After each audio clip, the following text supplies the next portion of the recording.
Karena belakangan hari ini banyak di antara kita, banyak kita mendengar orang tidak mampu lagi menikmati hidup ini, termasuk kader-kader dakwah. Suatu hari saya pernah pulang ke Medan, itu bertemu dengan seorang Sikh, seorang Sikh, itu punya eagle, orang India yang punya eagle itu agamanya agama Sikh. Beliau berusaha ingin berdialog dengan saya, ngomong dengan saya, intinya dia ingin curhat aja ternyata. Meskipun pada akhirnya dia termasuk orang yang tidak suka dicurhatin. Ujung cerita itu adalah dia bertanya dengan saya, siapa orang yang paling saya benci dalam hidup, atau orang yang bagaimana yang paling tidak saya sukai bertemu, gitu. Karena saya tidak jawab, tapi saya langsung bertanya kembali kepada beliau. Saya tanya, kalau bapak siapa, gitu. Kalau bapak kira-kira siapa orang yang bapak tidak sukai bapak temui? Tahu nggak antum jawaban dia? Kata dia begini, yang paling tidak saya sukai pak adalah orang yang curhat tentang masalahnya kepada saya. Kemudian saya bilang kepada dia, kenapa? Kan bagus, bapak dianggapnya mampu memberikan solusi untuk kehidupannya. Bukan, kata dia. Saya yakin bukan karena itu. Dia ingin memberikan bebannya kepada saya. Dia lupa bahwa saya juga punya beban, dan dia ingin memberikan bebannya kepada saya. Itulah orang yang paling tidak saya suka, gitu. Ada orang yang begitu. Ada misalnya juga orang yang kalau didatangi sakit itu, dia malah nggak mau, bikin rugi dia hanya kalau ada orang sakit, ya kan? Seperti kata Ustadz Pile itu yang diikutin oleh presiden partai kita ya, sudah jadi TikTok di presiden kita itu. Ya. Saat Pak Pile cerita, kata dia, saat kita mendatangi orang sakit, kita sering sekali bertanya dengannya, apa yang dirasa pak? Namanya dia orang Betawi, kagak ada tuh yang gua rasa. Nah, katanya lu sakit. Iya, lu nanya apa yang gua rasa, kagak ada yang gua rasa. Kenapa? Iya, lu gak bawa apa-apa, katanya. Apa yang gua rasa? Gitu. Kalau lu bawa jeruk, rasa asam atau manisnya gua bisa rasa. Lu kagak bawa apa-apa, katanya. Nah, begitu jadinya akhir. Ya? Ternyata banyak juga orang yang gak suka kedatangan. Ya. Atau pada hari ini belakangan ini khafillah, banyak upah-upah kita tidak lagi di rumah-rumah kita. Kita cari kantor DPD, cari kantor DPW, gitu. Ya. Sebagian besar kita sekarang nggak punya semangat lagi membina. Banyak ruginya daripada manfaatnya, katanya. Nauzubillah min dzalik. Kalau punya binaan, belum lagi teh, makanan setiap pertemuan. Belum lagi kalau dia mau nikah, ngadinya ke kita, dia yang nikahan. Kalau dia sakit, kita ini banyak ciptain. Nauzubillah, semua nauzubillah. Ya. Akhirnya ya ada aja satu binaan, alhamdulillah. Ya. Ini yang sering terjadi khawfillah di masyarakat kita. Sementara Rasulullah SAW pernah ditanya, siapakah orang yang paling berat bebannya dalam kehidupan ini? Rasulullah SAW menjawab, para anbiya. Kemudian sahabat bertanya, setelahnya siapa ya Rasul? Orang-orang yang mengikutinya, yakni para da'i itu. Antum semua seharusnya memahami bahwa beban kita memang berat, karena kita telah berikrar menjadi da'i Allah. Kita bangga mengatakan nahnu du'an qabla kulli syai'. Kita adalah da'i Allah sebelum kita menjadi apapun. Da'i adalah pekerjaan utama kita, ikhwafillah. Kita telah berazam kepada Allah bahwa kita telah mewakafkan diri kita dan hari-hari kita untuk dakwah ini. Benar? Kalau antum sudah mengatakan itu, ikhwafillah, seharusnya antum juga memahami bahwa kita adalah orang yang memiliki beban yang berat dalam kehidupan ini. Kalau cerita saya di awal tadi, bapak itu tidak sanggup memikul beban satu orang saja pun, itu baru cerita, bukan beban aslinya, baru ceritanya tidak sanggup.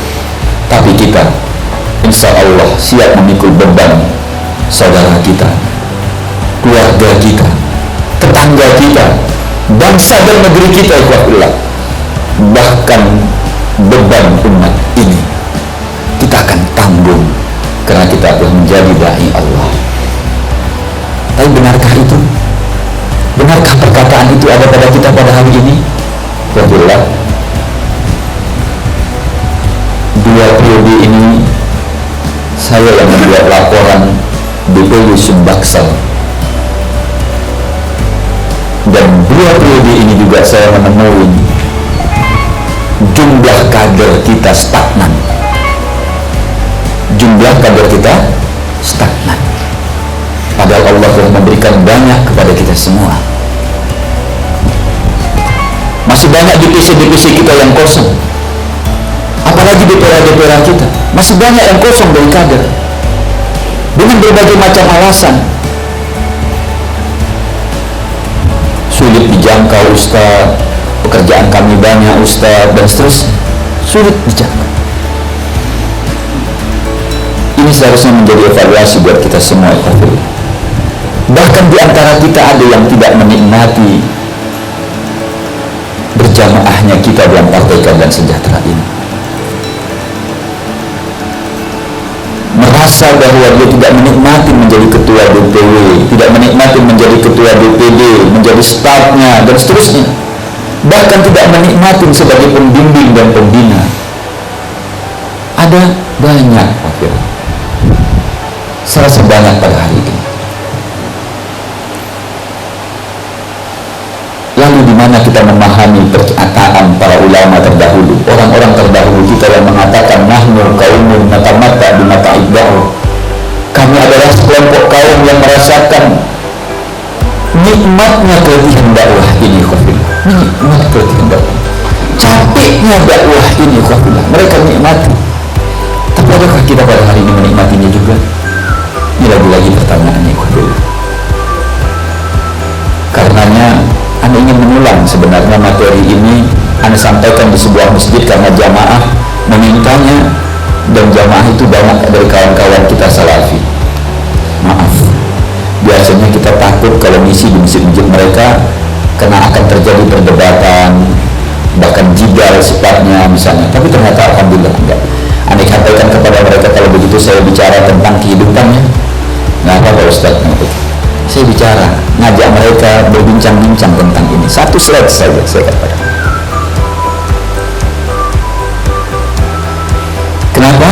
Sekali lagi, karena kita di dunia ini ingin menikmati hidup ini. Karena beban kita berat, wafillah, maka kunci pertama yang harus kita pahami agar kita mampu menikmati hidup ini adalah kalimat di atas. Kita memahami semua hasil dari hidup ini, semua hasil dari pekerjaan kita adalah takdir dari Allah. Ini kunci pertama. Jadi beban berat yang antum akan rasakan nantinya, ya semakin hari akan semakin berat mungkin. Antum pahamilah bahwa semua hasilnya adalah takdir dari Allah Subhanahu wa Ta'ala. Dan kalau berbicara tentang takdir, ada kalimat indah. Orang katakan, para ulama katakan, sebahagian mereka mengatakan ini perkataan Imam Syafi'i. Ada juga yang mengatakan ini hadis sebenarnya. Ya, tapi saya belum coba-coba buka. Ya. Tapi kalau dari bahasanya, ini seperti perkataan Imam Syafi'i, karena Imam Syafi'i selalu mengatakan kalimat-kalimat ringkas, tapi padat, penuh dengan makna. Misalnya sebuah kalimat yang beliau sampaikan, kafa bil mauti wa idhar. Cukuplah kematian itu menjadi pelajaran buat kalian. Kelihatannya gampang, tapi sulit buat kita. Saya alhamdulillah Allah berikan rezeki untuk bisa ngontrak kesana kemari di Jakarta, ke tempat-tempat yang kosong kader. Setiap ada kosong kader saya dengar, saya pindah ke sana. Mudah-mudahan ada kader di sana, begitu. Ya, tapi bukan disengaja. Tempat ngontrak saya itu selalu dapat di pinggir makam. Jadi setiap orang mengantarkan mayit, membawa gerenda itu, saya selalu biasa kalau di rumah ketemu dengan, biasanya dulu di awal-awal saya berdiri, kemudian saya nangis, kalau bisa saya ikutin, saya ikut ke makan begitu, walaupun saya tidak kenal orang. Ingin menerapkan kata-kata Imam Syafi'i itu, kafa bil mauti wa inna. Tapi belakangan seperti sekarang juga saya alhamdulillah tinggal di dekat makam juga, tapi karena keseringan kali ya mulai hilang. Mungkin saya sudah tidak merasakan lagi bahwa berdiri kemudian ikut mengantar mayit itu bagian ibadah bagi diri saya. Saya beristighfar kepada Allah untuk ini, karena jadi biasa saja buat saya orang meninggal itu, biasa karena kebiasaan. Sama seperti saudara-saudara kita yang mukimin di Makkah dan Madinah itu, biasanya kita setiap datang ke sana, jangankan sudah melihat Masjid Nabawi atau Masjidil Haram atau melihat Ka'bah, baru memasuki tanah haram itu air mata kita mengalir, menetes, bahkan terkadang tak henti-henti sampai kita memasuki Masjid Nabawi atau Masjidil Haram, bertambah air mata itu. Apalagi saat-saat kita membaca talbiyah gitu. Ya Allah, nikmat banget rasanya, kenikmatan yang luar biasa. Namun pada hari ini sekali lagi kita pernah menyaksikan, dan banyak kita menyaksikan saudara-saudara kita yang mukimin itu tidak menikmati itu. Bahkan mereka menjadi joki mencium ajal aswad, jamaah diminta bayar 100 real. Ada. Itu artinya ikhwatullah juga menikmati ternyata ibadah itu. Nah, sekali lagi, agar kita bisa menikmati semua amal kita, kuncinya kita memahami bahwa semua hasil adalah takdir. Dan bagaimana kita memahami tentang takdir itu dan kita bisa menikmatinya, kalimat indah itu, man hasuna zannuhu tauba minsu. Dan siapa yang zonnya baik, persangkaannya baik kepada Allah, tauba minsu, maka akan Allah buka kehidupan bagi dirinya. Ini kunci pertama, ikhwan fillah rahimakumullah, dalam menikmati hidup itu. Apalagi dalam perjuangan kita seperti ini. Kalau kita sudah mampu memahami itu, peluang kebahagiaan itu terbuka di kita. Gitu. Jadi awalnya zon.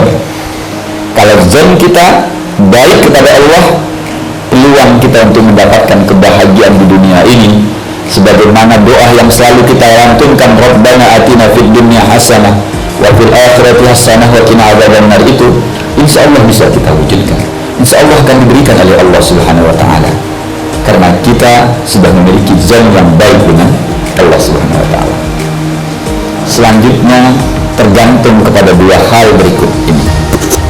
Pertama, menikmati semua amal kita. Kedua, berharap hasil dari Allah Subhanahu wa ta'ala. Jadi kehidupan ini adalah amal. Saya akhirnya begitu menyampaikan ini, bilang benar juga orang Betawi itu. Orang Betawi sering mengatakan begini, lu kerjaan lu nongkrong melulu, lu kerjaan lu tidur melulu, pokoknya apapun aktivitas kita, orang Betawi sering bilang lu kerjaan lu, jadi kerja semua, amal semua. Benar ternyata semua kehidupan kita ini ternyata amal di mata Allah. Allah katakan fama ya'mal misqala dzarratin khairan yarah wa may ya'mal misqala dzarratin syarran yarah. Semua kehidupan kita ini amal, dan semua amal kita itu harus kita pertanggungjawabkan di hadapan Allah, meskipun satu detik kehidupan kita, tawa kita, canda kita, harus kita bisa tanggung jawabkan kepada Allah. Kenapa Anda tertawa terbahak-bahak? Kenapa Anda begini dan seterusnya? Ya. Katanya kita dalam keadaan merugi, wal asr innal insana lafi khusr, tapi ngaji pun pengennya ketawa, bukan menangis. Ini kerjaan kita.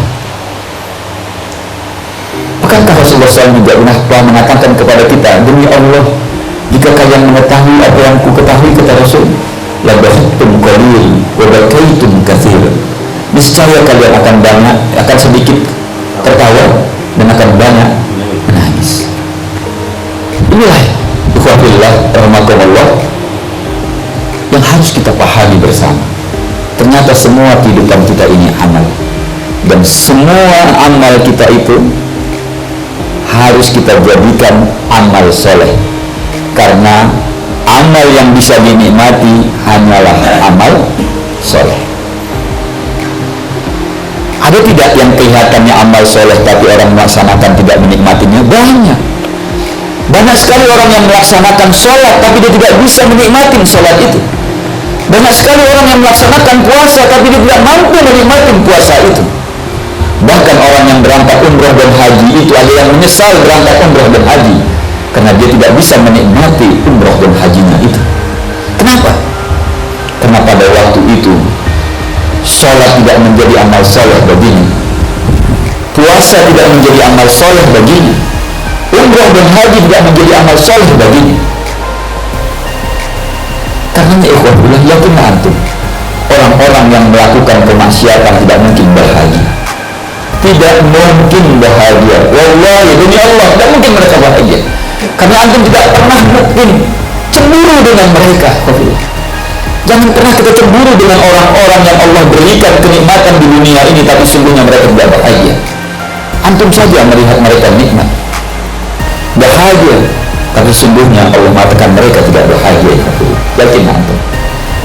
Karena menikmati amal itu bisa kita nikmati, amal itu bisa kita nikmatin kalau dia berupa amal soleh. Bagaimana sesuatu amal itu menjadi amal soleh? Bisa jadi antum yang menjadi ketua DPD, menjadi pengurus di partai dakwah ini, antum tidak menikmatinya. Karena ada seorang ikhwah mengatakan kepada saya, Ustaz, saya merasa tertekan menjadi ketua DPD, menjadi tertekan menjadi pengurus ini dan itu. Saya katakan kepadanya, kalau begitu Abi, antum keluar, antum lepaskan jabatan antum. Karena kita ingin bahagia di sini. Tidak ada orang yang boleh tertekan di sini. Kalau antum merasa tertekan dalam jamaah ini, berarti antum tidak bahagia dengan jamaah ini. Keluar aja, cari jamaah baru yang juga akan mengantarkan antum ke surga Allah. Karena antum tidak bahagia dengan jamaah ini. Gitu. Tapi kalau antum meyakini bahwa jamaah ini bisa membuat kita bahagia, kita bisa menikmatinya, mari kita bangun dia dengan bersama-sama. Ada dua hal yang membuat amal itu menjadi amal soleh. Pertama, karena tujuan dan target benar. Kalau bahasa fikih yang sering disampaikan kepada kita, semua amal itu harus lillahi ta'ala, harus karena Allah subhanahu wa ta'ala, dan dia harus ittiba'u Rasul. Kalau bahasa kita dalam perjuangan ini sering kita sebutkan tujuan dan target kita itu yang harus benar. Jadi berkumpulnya antum dalam jamaah ini, bekerjanya antum dalam jamaah Partai Keadilan Sejahtera ini, ikhwafillah, nggak boleh lari dari tujuan dan target utama kita, yakni semua karena Allah subhanahu wa ta'ala, dan targetnya karena kita ingin semua masuk ke dalam surga Allah. Kalau antum lari dari itu, ikhwafillah, maka antum tidak akan mampu menikmati kehidupan ini dan tidak akan mampu bahagia dengan amal-amal kita di sini. Yakin?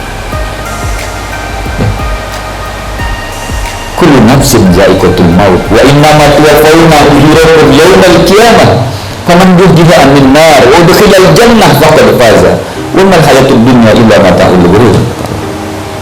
Ikhwafillah, Allah menjelaskan kepada kita semua, ya, nanti cukuplah nanti di akhirat ditentukan nasib kita semua. Jadi penentuan kita sekarang nggak ada di antara kita yang menang dan kalah. Karena walaupun kita menang dan kalah di dunia ini masih bagian dari ujian dunia ini.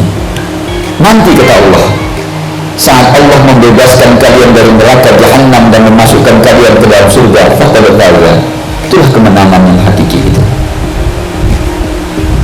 Itulah kemenangan yang hakiki itu, katalah. Makanya apapun kedudukan kita pada hari ini, apapun posisi kita pada hari ini, apapun hasil yang kita rasakan pada hari ini bukan hasil akhir. Hasil akhirnya nanti kita ingin bertemu dengan Allah, kita ingin masuk ke dalam surganya Allah. Bahkan surga yang kita inginkan bukan surganya, yang kita inginkan adalah surga Firdaus. Kita ingin bertemu dengan Rasulullah SAW, menatap wajah Rasul, menatap sahabat-sahabat. Saat antum umrah atau haji, pernah gak antum duduk di Raudhah gitu? Hanya kalau duduk di Raudhah gitu Anda bilang, ya Allah, ini dulu tempat duduk siapa ya Allah? Yang saya duduki ini tempat duduk siapa ya Allah?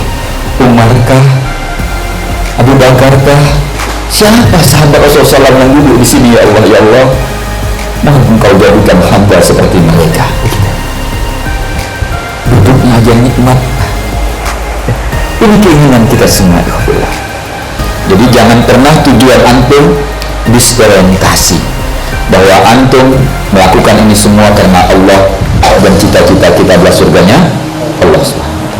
Ini yang pertama yang membuat amal itu menjadi amal saleh, yang bisa antum nikmati dan akan membuat antum bahagia sekali lagi. Kemudian yang kedua adalah ittiba'ur Rasul. Dia harus mengikuti Rasul, langkah-langkah perjuangan Rasulullah SAW dan para sahabat yang penuh dengan jiddiyah. Bahasa kita profesional, dia profesional akhir. Bahasa dalam pemenangan kita, dia penuh dengan strategi dan agenda yang jelas dan benar, terukur. Wafillah. Makanya angka-angka yang kita sampaikan kepada antum tadi membuat kita semua menjadi orang-orang yang bekerja secara profesional. Kita ingin profesional di hadapan Allah Subhanahu wa Ta'ala, bukan sekedar menang. Ini bagian dari ikhtiar kita, karena sekali lagi hasil dari Allah Subhanahu wa Ta'ala. Ini semua bagian ikhtiar kita. Capeknya antum mengoret-oret, mengingat-ingat, menghubungi orang dan lain sebagainya, ini bagian dari jiddiyah kita dalam perjuangan ini.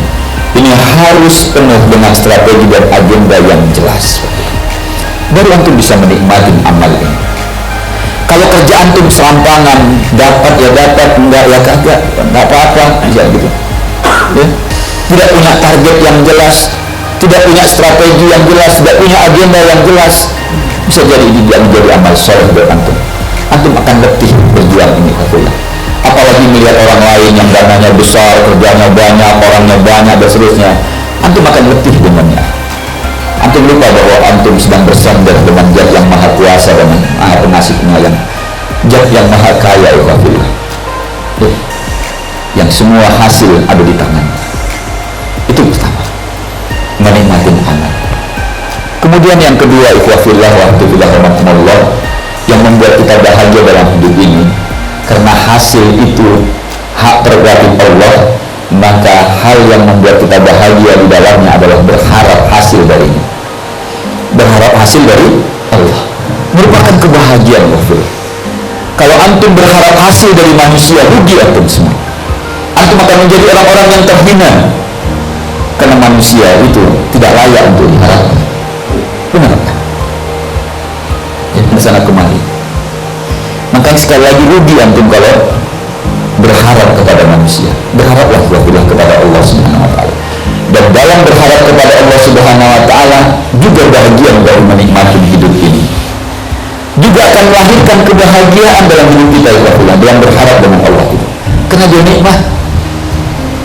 Antum ingat sejarah perang Uhud, di mana pasukan kaum muslimin harus mundur dari arena pertarungan Uhud itu. Sepanjang perjalanan pulang, tak satu kata pun yang disampaikan Rasulullah SAW. Tak satu kata pun yang disampaikan Rasulullah SAW. Rasulullah hanya menunggu, sahabat menangis, semuanya merasa sedih yang biasa. Tapi antum lihat dalam sejarah, antum boleh buka dalam kitab apapun, literatur apapun antum coba buka. Ada nggak diceritakan siapa sahabat yang pertama kali turun dari bukit Rumah itu? Nggak ada. Hebatnya Rasulullah SAW itu. Hebatnya Rasulullah SAW itu, dia tidak menceritakan keburukan sahabatnya. Dia hanya diam, dia hanya istighfar, dia mohon ampun kepada Allah Subhanahu wa Ta'ala. Itu yang dilakukan juga oleh para sahabat. Mereka pulang, ya kan? Tapi Tapi sampai sekarang tak satu pun di antara kita yang mengetahui siapa sahabat yang pertama kali turun. Padahal itu keingkaran kepada Rasul, kalau bisa dikatakan keingkaran gitu. 50 orang sahabat yang diperintahkan oleh Rasulullah SAW tidak boleh turun walaupun apa keadaan yang terjadi. Ternyata begitu melihat ghanimah mereka turun, tapi Rasulullah SAW tidak menceritakan itu. Sampai akhirnya mereka ke tepian kota Madinah. Lihatlah bagaimana Allah menghibur mereka dengan kata-kata berharap itu. Antum bisa buka nanti Al-Quran surah An-Nisa ayat 104 itu. Saat Allah mengatakan kepada mereka, kalau kalian terluka sesungguhnya mereka juga terluka. Kalau kalian sakit sesungguhnya mereka juga sakit. Tapi kalian masih punya harapan kepada Allah. Itu. Kalian masih punya harapan kepada Allah sementara mereka tidak memiliki harapan. Itu. Kalimat ini, ayat ini disampaikan Rasulullah SAW para sahabat. Akhirnya para sahabat semua bangkit, bangkit dari kesedihan mereka, bangkit dari keterlukaan mereka. Rasulullah SAW mengatakan kepada mereka, kejar kembali musuhmu. Dan tak boleh seorang pun penduduk Madinah yang pada waktu itu sudah mulai mendekati mereka bergabung dengan pasukan Rasulullah SAW yang pertama itu. Mereka bisa bangkit, mereka bisa mengejar kembali musuh mereka padahal mereka sudah terluka, mereka sudah sedih, mereka sudah mengalami kekalahan di awal. Tapi karena harapan itu mereka bisa bangkit dan mengejar musuh mereka. Inilah indahnya harapan itu, Alhamdulillah. Namun harapan itu harus dihiasi dengan dua hal yang terlihat di bawah itu. Pertama, syukur dan sabar. Sekali lagi, pertama syukur dan sabar. Kenapa? Karena sekali lagi takdir itu, hasil itu adalah takdir Allah. Karena kita harus mempersiapkan syukur dan sabar itu. Meskipun kita sudah berharap kepada Allah, tetap saja kita harus memiliki, menyiapkan diri kita akan syukur dan sabar. Karena biasanya, wahullah, kalau Allah mengabulkan harapan antum, dan tanda petik sungguhnya Allah tidak pernah tidak mengabulkan harapan orang-orang beriman.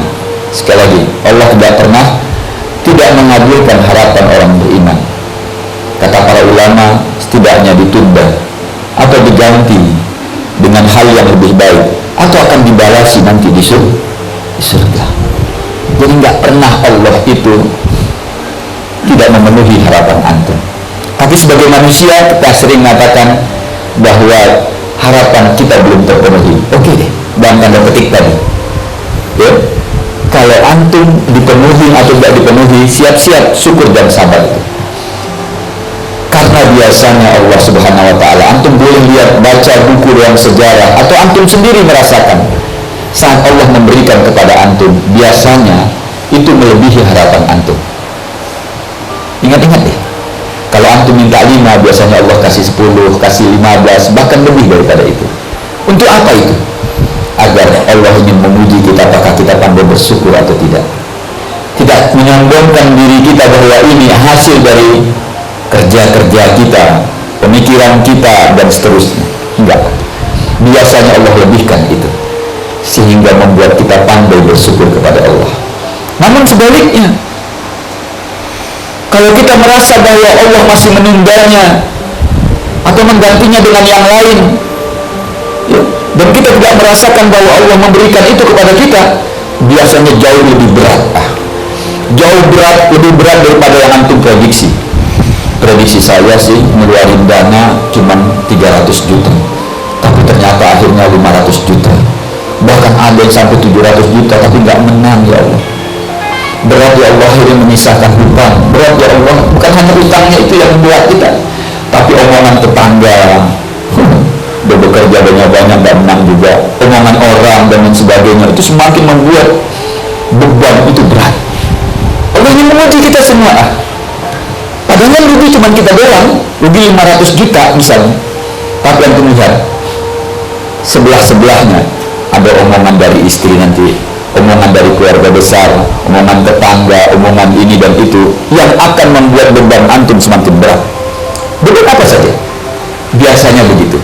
Sehingga pada akhirnya kita akan memegang kepala, menundukkan kepala, berteriak, ya Allah nggak kuat ya Allah, gitu. Banyak masyarakat kita yang begitu. Ya Allah nggak kuat ya Allah, nggak mampu ya Allah, gitu. Berat banget beban ini ya Allah. Padahal Allah sudah mengatakan kepada kita, la yukallifullahu nafsan illa wus'aha. Nggak mungkin Allah memberikan beban kepada kita kalau kita tidak sanggup. Apalagi antum para dai, orang yang sanggup memikul beban itu. Karenanya kita harus persiapkan kesadaran itu dalam diri kita. Sabar.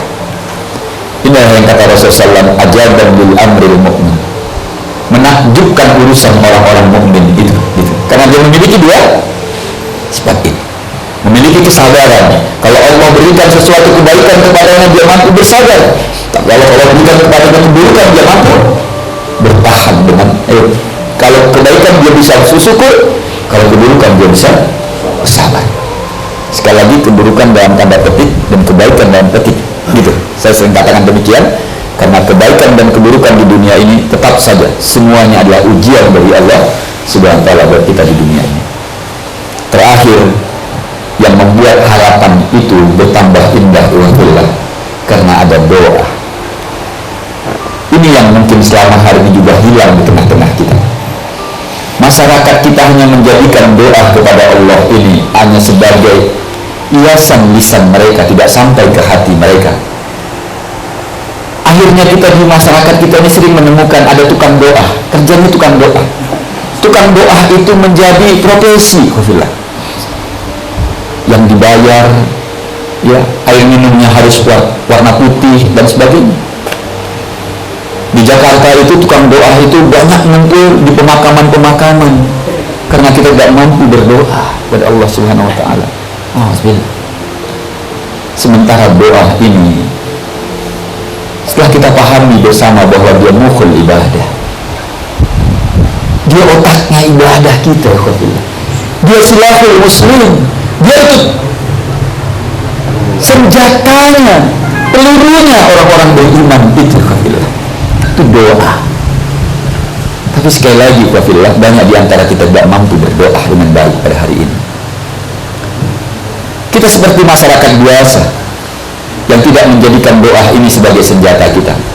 Makanya banyak di antara kita pada hari ini saat membacakan doa wabitoh atau doa-doa kemenangan, kita tidak lagi mampu menangis. Biasa-biasa saja itu. Seperti yang saya rasakan mungkin ya, saat melihat mayit itu, biasa-biasa saja. Kenapa? Hati kita pada hari ini, pada akhirnya kita melihat banyaknya gesekan di antara kita. Karena saat kita mengatakan fawasikillahu marobitotah, fawasikillahu marobitotah, wa'adimuddah, itu tidak lagi kita iringi dengan tangisan. Akhirnya cuma gara-gara nomor pencalekan kita ribut, gara-gara bisnis kita ribut, gara-gara ini kita ribut sesama kita. Dan ini telah terbukti, Allah telah membelah jamaah kita ini.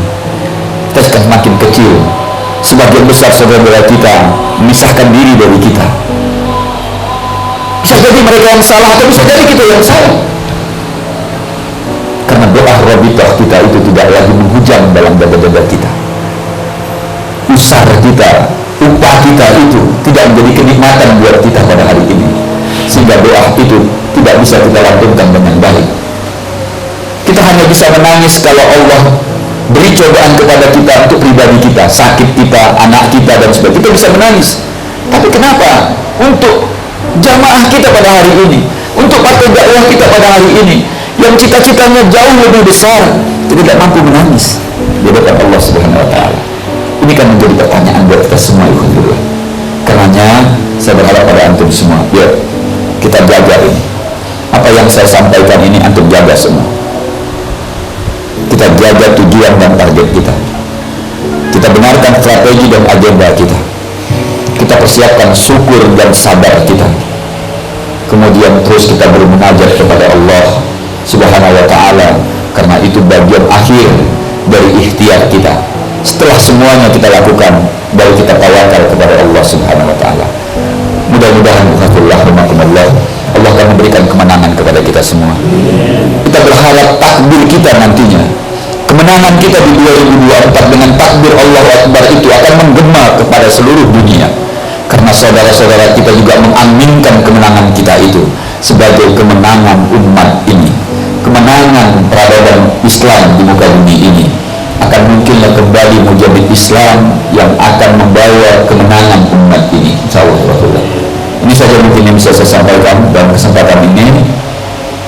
Saya mohon maaf tidak membersamai antum mungkin makan dan sebagainya, karena kita harus langsung balik ke Jakarta. Banyak hal yang mesti kita lakukan di Jakarta. Ini ada pelakor dan akan ada rapimnas bentar lagi. Jadi saya pengen segera cepat ke Jakarta, bisa istirahat 1-2 hari. Mudah-mudahan ini tidak mengecewakan antum. Sekali lagi saya terus cinta kepada antum semua, ingin lama-lama bersama dengan antum semua. Tapi insya Allah Allah masih memberi kesempatan kepada kita semua untuk bertemu dalam masa-masa amal-amal yang lainnya, insya Allah. Assalamualaikum warahmatullahi wabarakatuh. Waalaikumsalam warahmatullahi wabarakatuh. Ya, makanan minuman